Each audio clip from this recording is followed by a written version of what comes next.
ओम नमः शिवाय। ओम नमः शिवाय। ओम नमः शिवाय। ओम सदा सांब शिवाय नमः।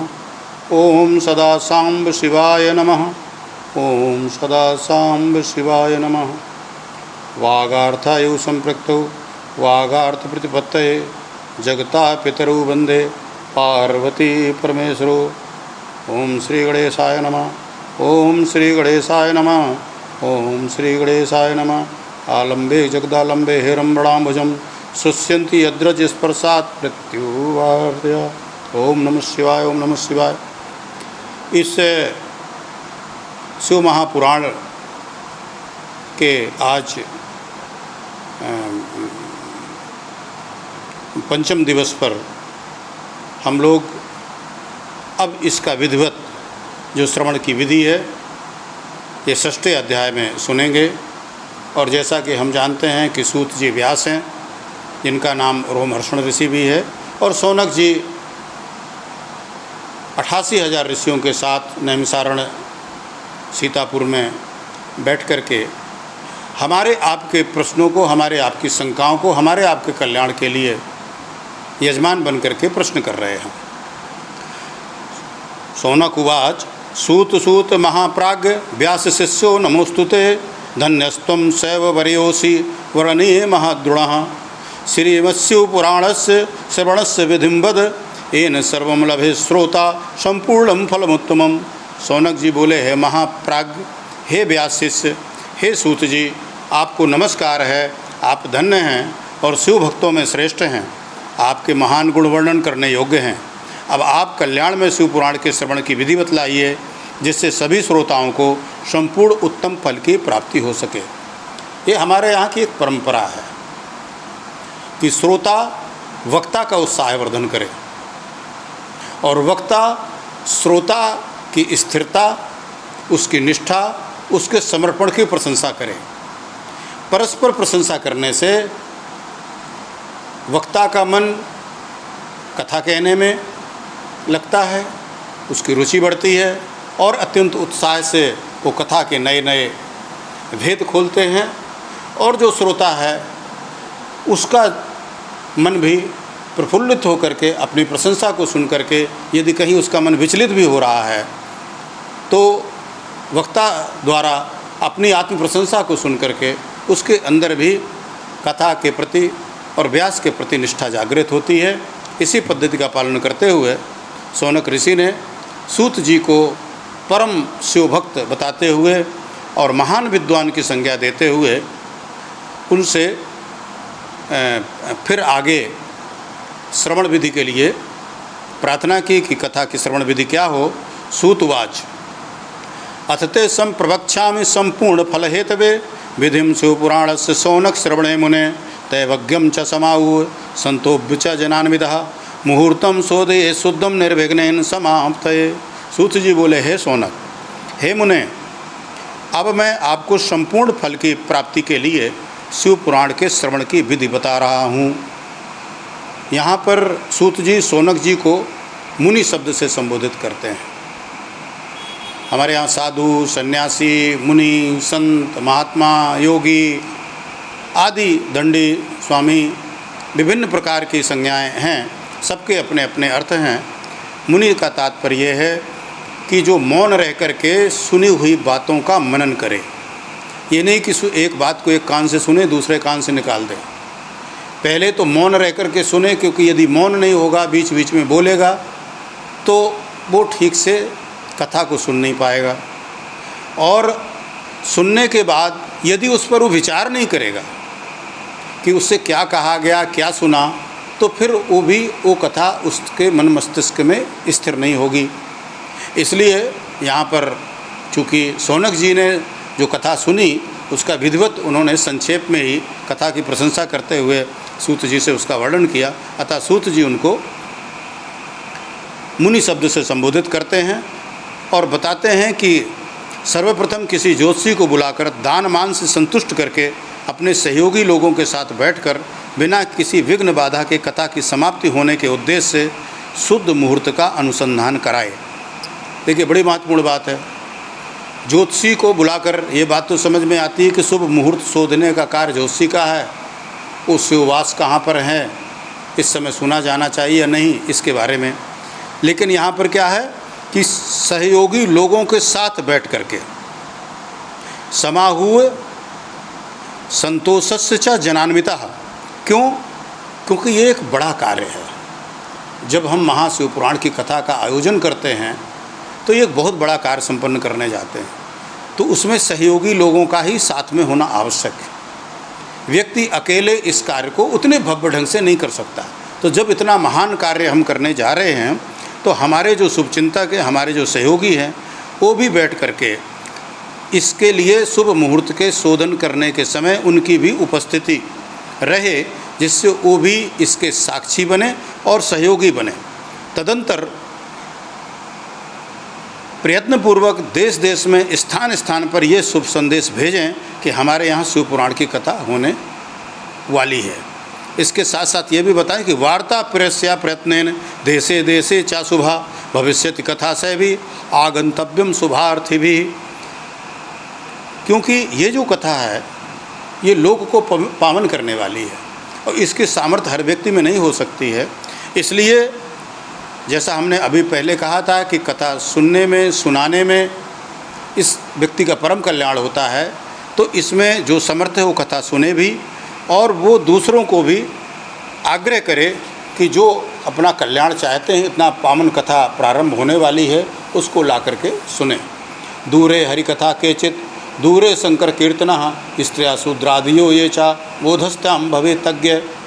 कुछ लोग भगवान श्री हरि की कथा से बहुत दूर पड़ गए हैं, लोगों की कथा में रुचि रह गई है या लोग इसको बकवास समझते हैं इन ग्रंथों को। ये सूत जी इस बात को समझ रहे हैं, यानी द्वापर के अंत से ये कार्य प्रारंभ हो गए थे। जो हमारे पुराण हैं वो करीब इनका जो रचना काल है वो 6000 वर्ष पूर्व का है। हमने आपको जिक्र किया था कि 10वें पुराण की कथा जब रोमहर्षण जी कर रहे थे उस समय महाभारत का युद्ध चल रहा था। और महाभारत का युद्ध द्वापर युग की अंतिम घटना है।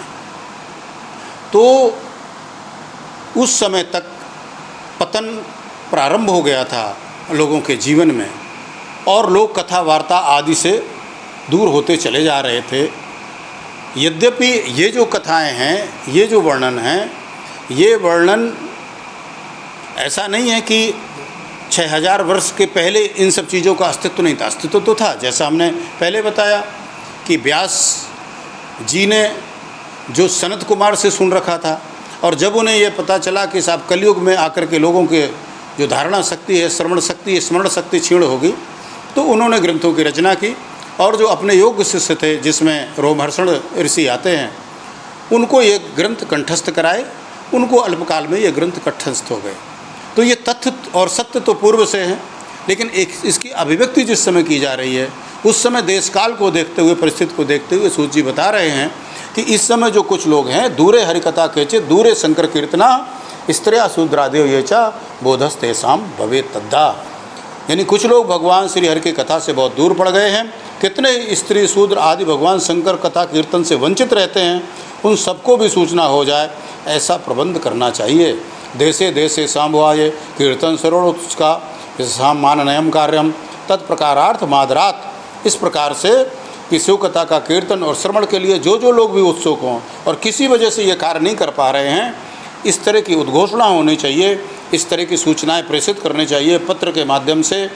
अब तो सोशल मीडिया हो गया, तो सोशल मीडिया के माध्यम से कि उन सबको आदरपूर्वक उनको बुलाना चाहिए और उनसे कहना चाहिए कि भविष्यति समाजोत्र साधूनाम परमोत्सव पारायणे पुराणस्य शैवस्य परमाद्भुतः श्रीमत्स्यु पुराण सपना चादरात आयांतरम भवंतश्च कृपया प्रेम तत्परा नावकाशो यदि प्रेमणा गंतव्यम दिनमेककम सर्वार्थगमनम कारणम दुर्बलजा चा क्षणा स्थिति ही तेषाम हानमयो ही कार्य सबेन मुदा आगता नाम चा तेषाम ही सर्वथा कार्य आदरा।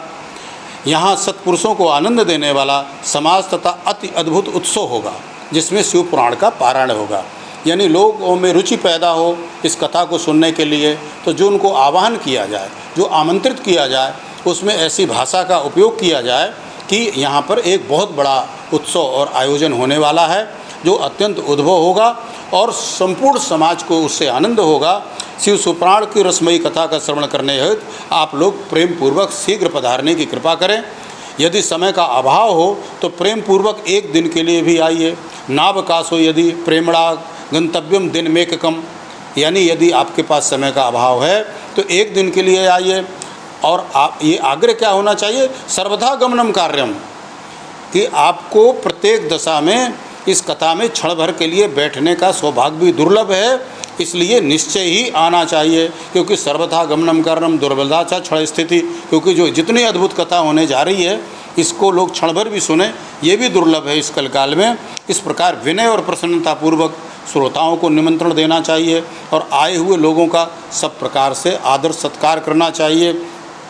शिवालये च तीर्थे वा वने वापि गृहेथवा कार्यम शिवपुराणस्य श्रवण स्थलमुत्तमं कार्यम संशोधनम ऊर्मेर्लेपनम धातुमंडनम विचित्रा रचना दिव्या महोत्सव पुरस्सरम गृहोपस्कर मधुधृत निखलम तद योगकम एकांते गृह कोणे चादृश्य यत्ना निवेशयत कर्तव्यो मंडपोत्तुच्च कदली स्तंभ मंडितः फल पुष्पादि सम्यक विवस्थानि राजिता चतुर्दिक्षु ध्वजारोपपातिका सुशोभना शुद्ध भक्ति सर्वधा कार्या सर्वानंद विधायिनी।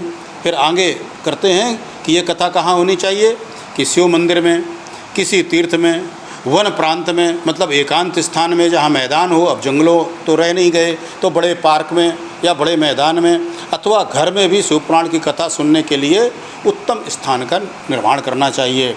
जहाँ कथा हो वो उस स्थान को जितने अधिक हम सुव्यवस्थित कर सकें। यदि कच्ची ज़मीन है तो कथा भूमि को लीप कर उसको शुद्ध करना चाहिए। धातु आदि से उस स्थान को सुशोभित करना चाहिए, यानी कलश आदि रख करके विभिन्न प्रकार की धातुओं से उसकी सजावट करनी चाहिए। कथा के लिए अनुपयोगी घर के साज समाज को हटाकर घर के किसी एकांत कोने में सुरक्षित रख देना चाहिए, क्योंकि कथा के समय बहुत से लोग सुनने के लिए पधारते हैं। इसलिए जो अनावश्यक सामान है जिस कक्ष में कथा हो रही उस सामान को कहीं एक कोने में ले जा करके, मतलब कितनी व्यवहारिक बात बताई जा रही है, इस तरह का कार्य करना चाहिए। केले के खंभों से सुशोभित एक ऊंचा कथा मंडप तैयार कराएं, उसे सब ओर फल पुष्प आदि से तथा सुंदर चंदोबे से अलंकृत करें और चारों ओर ध्वजा पताका लगाकर तरह तरह के सामानों से सजाकर सुंदर शोभा संपन्न बना दें। भगवान शिव के प्रति सब प्रकार से उत्तम भक्ति करनी चाहिए, क्योंकि वही सब तरह से आनंद का विधान करने वाली है। यानी कथा मंडप को सुंदर से सुंदर बनाया जाए और भगवान शिव जिससे प्रसन्न हो इस तरह के सारे विधान करने चाहिए। संकल्प्यामासनम दिव्यम शंकरस परमात्मनः वक्तुश्चापि तथा दिव्यमासनम सुख साधनम श्रोताणाम कल्पनीयानि सुस्थलानि यथार्था अन्येषां च स्थालन्यो साधारणतया मुने। परमात्मा भगवान शंकर के लिए दिव्य आसन का निर्माण करना चाहिए तथा कथावाचक के लिए भी एक ऐसा दिव्य आसन बनाना चाहिए जो उनके लिए सुखद हो सके, जिससे कथाकार सुविधापूर्वक कथा का श्रवण करा सके। हे मुने, नियम पूर्वक कथा सुनने वाले श्रोताओं के लिए भी यथायोग सुंदर स्थानों की व्यवस्था करनी चाहिए। अन्य लोगों के लिए भी सामान्य रूप से स्थान बनाने चाहिए। यानी दो प्रकार के कथा श्रोता हुए, एक तो जो नियमित रूप से सुनते हैं उनके लिए सुव्यवस्थित स्थान करना चाहिए जिससे उनको देर तक बैठने में असुविधा ना हो जब तक कथा चले।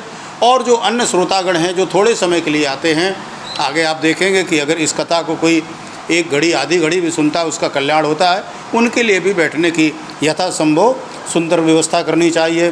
विवाह से यादृशम चित्तम तादृशम कार्य में ही अन्य चिंता विनिर्वार्या सर्वा सौनक लोक की। हे सौनक जी, विवाह उत्सव में जैसे उल्लासपूर्ण मना स्थिति होती है वैसे इस कथोत्सव में रखनी चाहिए। सब प्रकार की दूसरी लौकिक चिंताओं को भूल जाना चाहिए। विवाह के समय जैसे हम लोग अपने बच्चों के विवाह में अत्यंत आनंदित रहते हैं और सामान्य चीज़ें भूल जाते हैं और प्रसन्नतापूर्वक उत्साहपूर्वक कार्यों को संपन्न करते हैं, ठीक इसी प्रकार से इस कथा के समय में उसी प्रकार का उत्साह अंदर से होना चाहिए। उदंग मुखो भवेद वक्ता श्रोता प्राग वदंस्तथा व्यतक्रमापाद्रयग्रेगो विरोधो नास्ति कश्चन। अथवा पूर्वा दिग्वेद्या पूज्य पूजक मध्यता अथवा सम्मुखे वक्तु श्रोतृमाननम स्मृतम। अब ये दिशा का वर्णन कर रहे हैं कि व्यास किस दिशा में बैठे, और जो श्रोता पक्ष है वो किस दिशा में बैठे, वक्ता उत्तर दिशा की ओर मुख करे तथा श्रोतागण पूर्व दिशा की ओर मुख करके पालथी मार करके बैठें। लेकिन कथाकार कह रहे हैं कि इस विषय में भी कोई विरोध नहीं है।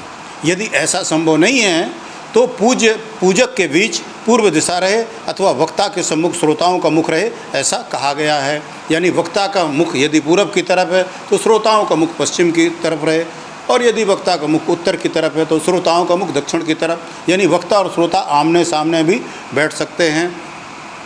इस प्रकार से आज के लिए इतना ही।